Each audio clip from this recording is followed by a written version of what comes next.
A day's walk from their current camp stood an old campsite long unused. The shelters were gone, but blackened fire stones and a circle of worn earth remained.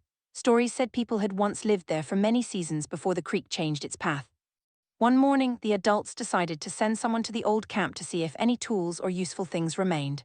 No need for a big group, an elder said. Just one or two with good eyes and steady feet. I'll go, declared Nima before anyone else could speak. At 12, she was eager to be seen as brave and capable. Her mother looked at her with a mix of pride and concern. You can go, she agreed, but not to prove you fear nothing, go to prove you can think clearly.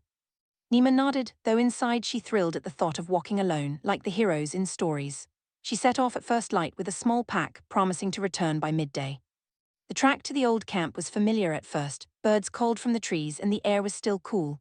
Nima walked with long, confident strides, enjoying the quiet. She imagined coming back with something important, a forgotten tool, a good stone for spear tips, and everyone praising her. As the sun rose higher, the land grew more silent. The usual camp noises faded completely. Nima reached the old camp sooner than she expected. It felt strange, open and empty, as if it were holding its breath. She walked slowly among the fire stones, looking for anything useful. She found a cracked kulamon, too broken to mend, and some old bones half buried.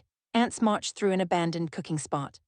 After a while, the stillness settled into her bones. The wind whispered through grass. A crow called harshly from a dead tree. Nima's earlier excitement cooled, replaced by a prickling at the back of her neck.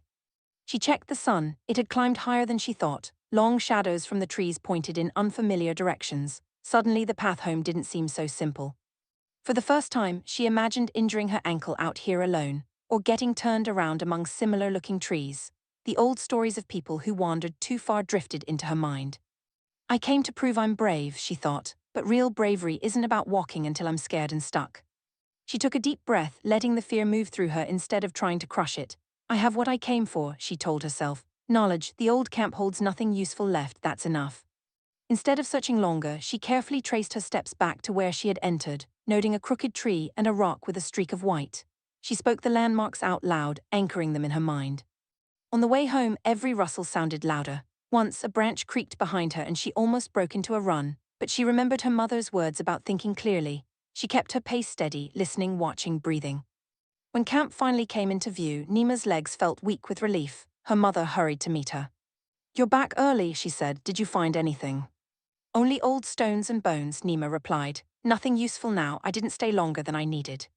An elder nodded. That's a good report, he said. And a good choice. The old camp has given us its answer. No need to dig for danger just to feel fearless. Later, when younger children asked what the old camp was like, Nima described it honestly and added, I went there and came back when it was sensible, not when my pride wanted. That's the part I'm most proud of.